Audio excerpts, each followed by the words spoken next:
Morning, 9ই জানুয়ারি।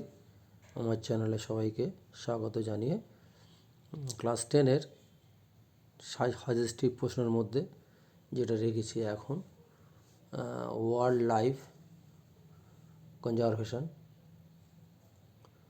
Protect endangered species, বিপন্ন প্রাণীর মধ্যে তিনটে ইম্পর্টেন্ট, তিনটে একসঙ্গে রেখেছি। দেখো, lion, crocodiles, red panda. Panthera leo, crocodylus species, ailurus fulgens, red panda. Red পান্ডার অনেকগুলো নাম আছে, সেটা পরে বলবো। এখন এদের habitat loss, poaching, human wildlife conflict, ক্রোকোডাইলের মধ্যে illegal hunting, pollution, habitat destruction, deforestation, climate change, wildlife trafficking, এগুলো তো আছে। আর কনজারভেশন যে এফোর্টস,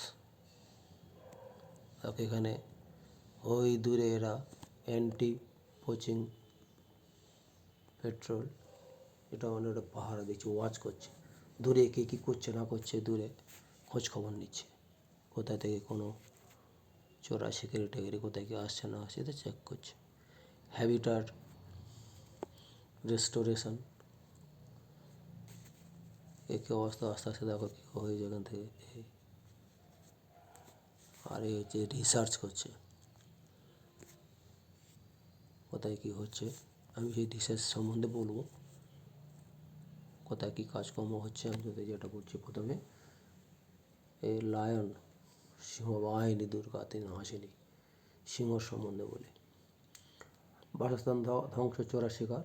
এবার যেটা মেন, আমাদের বইগুলোতে, মাধ্যমিকের বাংলা বইগুলোতে সিলেবাস আছে, দেখো, সিংহ সংরক্ষণের প্রচেষ্টা। এই প্রচেষ্টাটা কোনো বইতে ভালো লেখা নেই, কিন্তু সিলেবাসে আছে। যে কোনো কারণে বইতে এর ইনফরমেশনটা, প্রচেষ্টাটা দেয়নি, কিন্তু পরীক্ষায় থাকবে। কিন্তু 2 নম্বর বা 1 নম্বর থাকবে, আর তোমার থাকবেই। কিন্তু উত্তর কিছু কিছু তো আজ কিন্তু সম্পূর্ণ ক্লিয়ার না। আমি সেটা করছি। সিংহ প্রচেষ্টা, 1 নম্বর পয়েন্ট বলছি।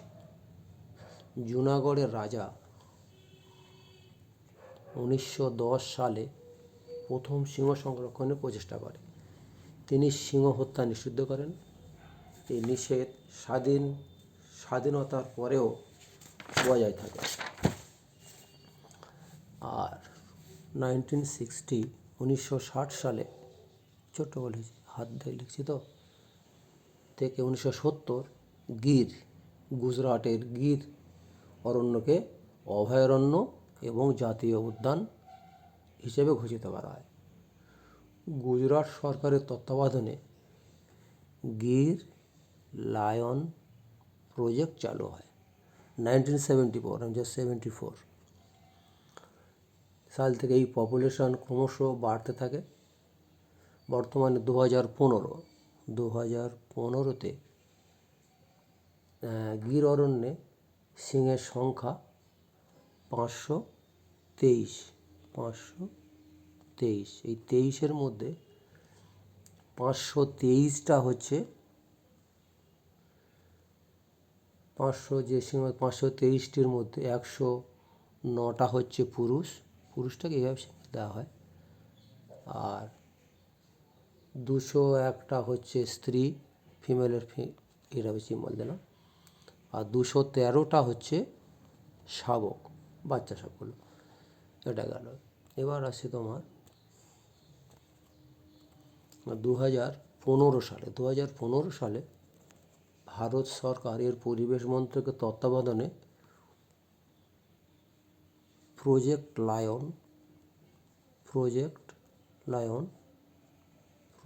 লায়ন গড়ে ওঠে। এশিয়াটিক লায়ন রি-ইন্ট্রোডাকশন প্রজেক্টের মাধ্যমে এশিয়ান সিংহকে বাঁচানোর জন্য ভারত সরকার বিভিন্ন পরিকল্পনা গ্রহণ করেছে। লেটেস্ট একটা ইনফরমেশন দিই, গুগল সার্চ করলে বিভিন্ন জায়গাতে পাবে। বইতে অতটা পাবে না। বইতে যেহেতু একটা রিপ্রিন্ট করে তো ওরা নতুন ইনফরমেশান দেয় না। 2024 এশিয়াটিক সিংহ হচ্ছে 674। এই ইনফরমেশানগুলো দিলে নাম্বার বেশি পাবে।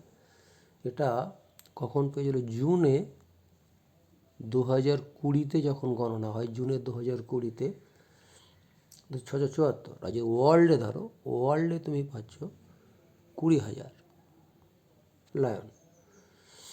এবারে প্রশ্ন যেটা থাকবে সিংহ প্রকল্প। সিংহ প্রকল্পটা বইতে পাবে, অসুবিধা নেই। গুজরাটের গির জাতীয় অরণ্য, মধ্যপ্রদেশ, ওটা বলি মধ্যপ্রদেশের কুনা ওয়াইল্ড লাইফ স্যাংচুয়ারি পুনর্বাসনের মাধ্যমে সংখ্যা বাড়ানোর চেষ্টা হচ্ছে। এবারে প্রজেক্ট লায়ন যেটা, এটা তোমার ইনফরমেশান দিচ্ছি দেখো। প্রজেক্ট লায়নের যেটা ইনফরমেশান দিচ্ছি, গুজরাট গভর্নমেন্ট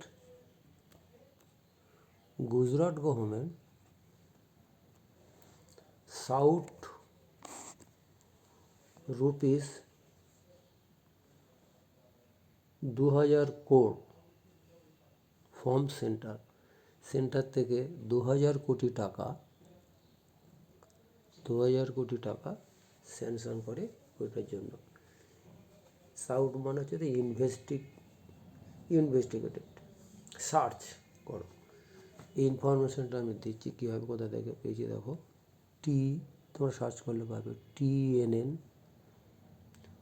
আপডেটেড আগস্ট 11, 2021। এটা সম্বন্ধে হয়ে গেল। এরপরে বলবো তোমার ক্রোকোডাইল সম্বন্ধে। ক্রোকোডাইল স্পিসিস আছে, এর কতগুলো বলছি দেখো। মোহনার কুমির, ক্রোকোডাইলাস পোরোসাস। নদী স্বাদু জলের কুমির, ক্রোকোডাইলাস পালস্ট্রেস, এটা শক্ত আছে, TRES। এটা তোমরা নদী স্বাদু জলের কুমির। আর যদি এমনি দেখো ডিসকভারি চ্যানেলে মাগার বলে, মাগার কুমির যেটা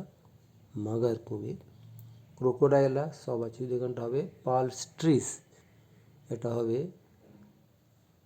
TRIS। ভালো করে দেখো, TRISটা হচ্ছে মাগার, আর যেটা ES সেটা হচ্ছে নদীর স্বাদু জলের কুমির। এবার কুমিরের সংখ্যার হ্রাস পাওয়ার কারণ ওটা তখন দেওয়া আছে। চোরা শিকার, কুমিরের চামড়া সংরক্ষণের জন্য এটাকে, আর খাদ্য যে পয়েন্ট ওখানে নেই সেটা আমি বলছি দেখো কী সেটা। কুমিরের ডিম, এই যে কুমিরের ডিম খাদ্য হিসেবে গ্রহণ করা যায়, তাদের সংখ্যা কমে গেছে। যাতে সেটা যদি মেরেই ফেলে তার কী হবে কী করে। আর জেলেরা যখন মাছ ধরে, জালের মধ্যে এটা পড়লো, তাকে ধরে অনেক সময় মেরে ফেলে। বাঁধ নির্মাণ করলো, চাষে অতিরিক্ত জল ব্যবহার, বাঁধ নির্মাণ প্রমুখ কারণে এদের বাসস্থান এই যে হ্যাবিট্যাট লস করে দিচ্ছে। আর পলিউশন যেটা হচ্ছে, যে পলিউশনটা, এটা নদী মোহনার খাঁড়ি অঞ্চলের যে দূষণের জন্য কুমিরের প্রজনন হ্রাস পাচ্ছে। এবার যে মেন পয়েন্ট, সংরক্ষণের প্রচেষ্টা, এই প্রচেষ্টাটা আমাদের বইতে ভালো নেই। এইটাতে আমি হাইলাইট করছি, এইটা ভালো করে কথাটা শুনে নাও বা একটু শুনে মনে রাখবে। 1974 যেখানে হচ্ছে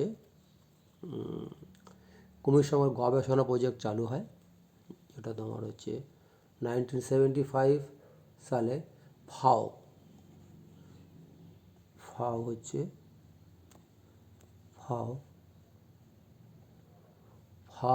FAO UNDP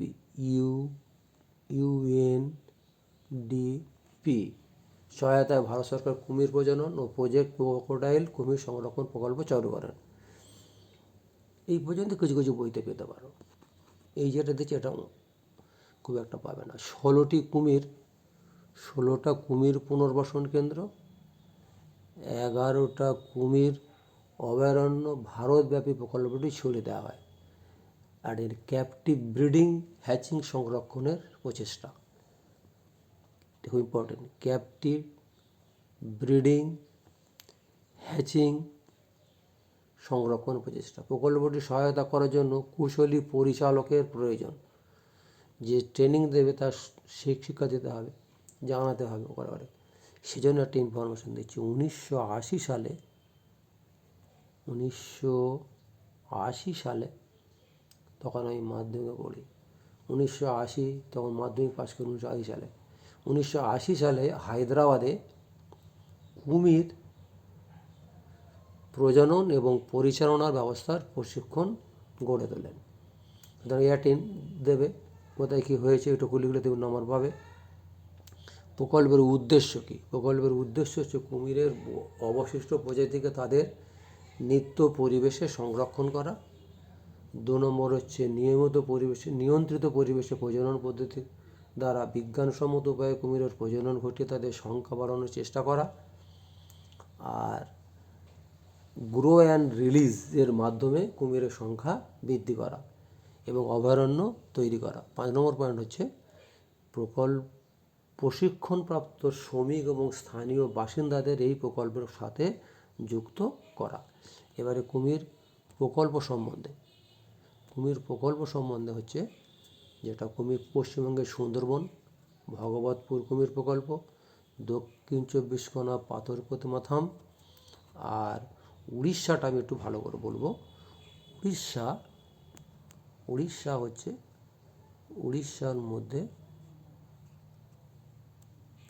উড়িষ্যার হচ্ছে তোমার ভিতরকণিকা স্যাংচুয়ারি। এটার সম্বন্ধে আর একটু বলবো। উড়িষ্যা যারা, ওদের যে ভাষা, ওরা বলে বাউলা বলে ওরা, বাউলা প্রজেক্ট। আর তো হয়তো বললো বাউলা প্রজেক্ট কি দেবে না, হয়তো যদি কখনো ঘুরিয়ে দেয়। বাউলা প্রজেক্ট হচ্ছে উড়িষ্যার ভাষা কুমির প্রকল্প। তার ভিতরকণিকার যেখানে অঞ্চলটার যার নাম হচ্ছে জাংমল অঞ্চলের কুমির প্রকল্পকে বলা হয় বাউলা প্রজেক্ট। আর একটা ইনফরমেশন দেবো, এটা গুগল সার্চ করে বিভিন্ন জায়গাতে নিয়ে পেয়েছি, যেটুকু জানা আছে বলছি। 2006 তোমরা সার্চ করলে পাবে। 2006 সালে Guinness book of world record, এটা স্টার মারছে দেখে, ইনফরমেশন দিলে একটু স্যারেরা খুশি হবে। 2006 সালে Guinness book of world records বিশ্বের বৃহত্তম কুমির হিসেবে ভিতরকণিকার 23 ফুট লম্বা নোনা জলের কুমিরকে রেকর্ড করেছে। একটা ইনফরমেশন দিলে। এবার বছরের পরিসংখ্যান দিচ্ছে। 2020-তে 1757, 2021-এ 1768, 2023-এ 1793। এবার একটা ইনফরমেশন দেবো যে কীভাবে কুমির মাপে, এটা একটু করতে পারে, একটু মনে রাখলে হবে। আমি এখানে একটুখানি করে দিচ্ছি। কুমিরের মোট দৈর্ঘ্য সমান মাথার দৈর্ঘ্য ইন্টু 7.5 গুণ, এটা করলেই ওটা চলে আসবে। তাহলে কুমিরের মাথা দৈর্ঘ্য, ওই যে মাথার দৈর্ঘ্য, ওর যে মাথাটা তার দৈর্ঘ্য নেওয়া হলো, নিয়ে 7.5 দিয়ে গুণ করলে ওইটা বেরিয়ে যাবে। এটা ওখান থেকে ইনফরমেশান পেয়েছি। এবার আসছি রেড পান্ডা যেটা আসছে। রেড পান্ডার নাম হচ্ছে তোমার বিড়াল ভালুক, সায়েন্টিফিক নেম দেওয়া আছে এগুলাস ফালগেন্স। তারপরে ফায়ার ফক্স দেওয়া আছে। এটা ফায়ার ফক্সটা এর নাম দিল চীনারা, এদের নাম দিয়েছিল ফায়ার ফক্স। আরেকটা নাম আছে লেজার পান্ডা। এর লস সম্বন্ধে তো বলা আছে, কীভাবে কী হয়েছে লস সম্বন্ধে বলা আছে। বাসস্থান ধ্বংস, খাদ্য অভাব, জ্বালানির কাঠ সংরক্ষণের জন্য তার বৃক্ষের সংখ্যা কমে যাচ্ছে। মূলত বাঁশ গাছ, এটা বাঁশ গাছের কথা বলবো আর কি। এই বাঁশ গাছ, এটা হচ্ছে বাঁশ গাছ, বাঁশ গাছ হচ্ছে বাম্বু আর কি, বাম গাছ, ওগুলো সংখ্যা, বাঁশ গাছের সংখ্যা কমে যাচ্ছে, কেটে ফেলছে, তার পাতা খেয়ে বেঁচে থাকে। এই যে উপরের দিকে রয়েছে বেটা, কি সুন্দর দেখতে, দেখো একদম। আর কীভাবে নষ্ট হয়? বন্য কুকুর, এখানটায় যেমন বন্য কুকুরের আক্রমণ হয়, বন্য কুকুরের দ্বারা এরা ক্ষতিগ্রস্ত হয়। আর চোরা শিকার তো আছে, এই সুন্দর দেখতে, কি সুন্দর গায়ে যে চাকা চাকা দাগগুলো রয়েছে, মুখে সুন্দর সাদা সাদা ফোঁটা, ওই জন্য লোকে অনেকে এটাকে মেরে ফেলে আর কি, চামড়া নেওয়ার জন্য। প্রকল্প সংরক্ষণের উদ্দেশ্য: সিকিম রেড পান্ডার বর্তমান সংরক্ষণ ব্যবস্থা আর সম্পর্কে জেনে নাও যদি কি আর একটু বলি। রেড পান্ডা সংরক্ষণ, তাদের সংখ্যা বৃদ্ধির জন্য দীর্ঘমেয়াদী পরিকল্পনা গ্রহণ করা। আর ক্যাপটিভ ব্রিডিংয়ের সাহায্য নেওয়া। এই ক্যাপটিভ ব্রিডিং একটুখানি একটা শর্ট পূর্ণ 2025-এ এসেছিলো, ক্যাপটিভ ব্রিডিং কাদের কোথায় নেওয়া হয় একটুখানি। আচ্ছা, নিয়ন্ত্রিত পরিবেশে বিজ্ঞানসম্মত উপায়ে সংরক্ষিত বনাঞ্চল, চিড়িয়াখানা, অন্য কোনো সংরক্ষণ সুবিধা সম্বন্ধিত স্থানে প্রাণী প্রজনন দ্বারা তাদের সংখ্যা বৃদ্ধি ঘটানো। এর মাধ্যমে রেড পান্ডার সংখ্যা বাড়ানো হয়েছে। আর উপযুক্ত পরিবেশে এই বাঁশ গাছটাকে লাগানো এবং তাদের পরিচর্যা করা। আর একটা ইনফরমেশন দেবো যেটা ইম্পর্টেন্ট, দেখো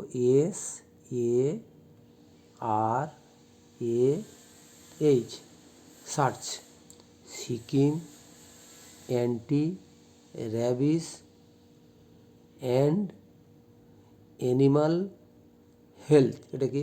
এই সংস্থার সহায়তা করছে কি WWF, ওয়ার্ল্ড ওয়াইল্ড ফান্ড করছে কি রাস্তার কুকুরদের, ওদের ধরে, এটা কুকুরদের, রাস্তার কুকুরদের ধরে করবে কি তাদের বন্ধাত্মকরণ, তাদের স্টেরাইল করে দেবে। তাদের স্টেরাইলটা আবার কি জিনিস? স্টেরাইল করে দিলে তাদের বাচ্চা হবে না, তাহলে পরবর্তী প্রজন্মে, তার প্রজন্মে আর বাচ্চা, তাহলে সংখ্যা আস্তে আস্তে কমে যাবে। আর কমে যদি যায়, তারা ওদের আক্রমণ করতে পারবে না। রেড পান্ডার এ তখন আরামসে বেঁচে থাকবে, বলে আমার তো কোনো শত্রু নেই, আমি দিব্যি বেঁচে থাকি, কাঠের উপরে পা দিয়ে আমি দিব্যি আরামে থাকি। এবারে রেড পান্ডা প্রকল্প, যেটা পশ্চিমবঙ্গের, এখান থেকে বইতে পাবে। রেড পান্ডা প্রকল্প পশ্চিমবঙ্গের মধ্যে দার্জিলিং সিঙ্গালীলা জাতীয় পার্ক, নেওড়া ভ্যালি, এখানে সিঙ্গালীলার মধ্যে 38টা, এটা 2019-এ সুনামি, 2019-এ গণনাতে দেখা যায় সিঙ্গালীলা জাতীয় পার্কের মধ্যে 38টা, নেওড়া ভ্যালিটা 32টা ছিল।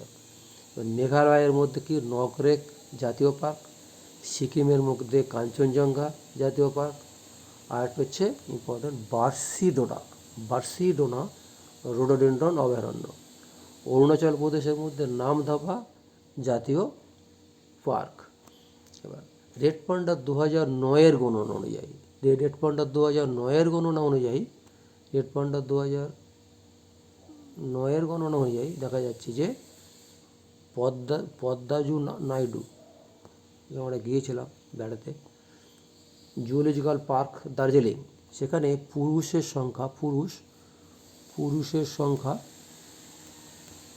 সংখ্যা 10, মহিলা হচ্ছে 3, আর অজানা, সেটা মেল না ফিমেল জানতে পারেন, তাহলে হচ্ছে 14টা। আর হিমালয়ান জুওলজিক্যাল পার্ক হচ্ছে গ্যাংটকের মধ্যে 7টা পুরুষ, 1টা মহিলা, আর অজানা ছিল না, তাহলে 4টা, তাহলে টোটাল হচ্ছে 22টা, 17, 4, 1, 22টা ওটা। এবার পৃথিবীতে, যদি ওয়ার্ল্ডে ধরো, পৃথিবীতে 10,000 রেড পান্ডা আছে। ওয়ার্ল্ড ওয়াইল্ড ফান্ডের আর একটা প্রশ্ন থাকতে পারে, এই যে মাথার কি সুন্দর দেখো না, এটা এত দেখতে বলে করেছে কি ওয়ার্ল্ড ওয়াইল্ড ফান্ডের প্রতীক হিসেবে রেড পান্ডাকে তুলে ধরা হয়েছে। আর 19 সেপ্টেম্বরের আনুমানিক ভারতে আছে 5,000 থেকে 6,000। 19 সেপ্টেম্বর 2020 রেড পান্ডা সংরক্ষণের প্রচেষ্টা যেটা লাগবে, এটা তো মেন, এটা লাগবে, দেখো রেড পান্ডা যেটা, রেড পান্ডা এই প্রচেষ্টা থেকে পরীক্ষা থাকবে, এই প্রচেষ্টা থেকে পরীক্ষা থাকবে, এটা বইতে ভালো নেই। প্রচেষ্টা এটা তো সিলেবাসে আছে কিন্তু বইতে নেই ভালো। রেড পান্ডা সংরক্ষণের প্রচেষ্টা 2005 সালে world wild fund, WWF plus Sikkim, Arunachal প্রদেশের সরকারের সম্মিলিত প্রচেষ্টায় রেড পান্ডা সংরক্ষণ প্রকল্প চালু করা হয়। সেকেন্ড পয়েন্ট, সিকিমের বার্সি রডোডেন্ড্রন অভয়ারণ্য ও Kanchenjunga biosphere reserve red panda সংরক্ষণের প্রকল্প অনুযায়ী এই দুই স্থানে বাঁশ এবং অন্যান্য উদ্ভিদের জ্বালানির কাজে ব্যবহার করা বন্ধ করে দেয়। থার্ড পয়েন্ট, স্থানীয় 200 জন মানুষকে নিয়ে তাদের কৃষিজ বর্জ্য এবং কাদা থেকে তৈরি বিশেষ জৈব গুল মানে জ্বালানি, সেই জ্বালানির কাজে ব্যবহার বন্ধ করে দেওয়া হয়েছে।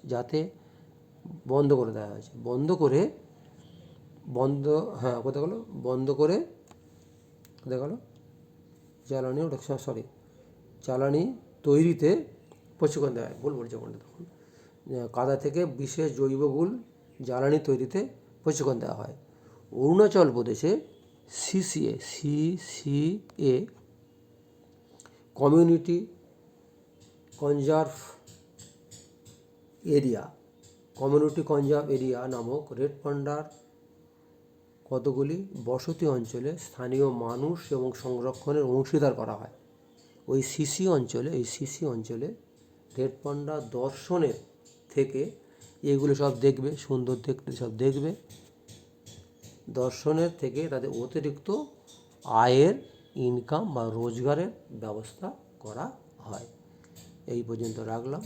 চ্যানেলটা সাবস্ক্রাইব করবে আরও নতুন নতুন তথ্য জানার জন্য। ধন্যবাদ সবাইকে।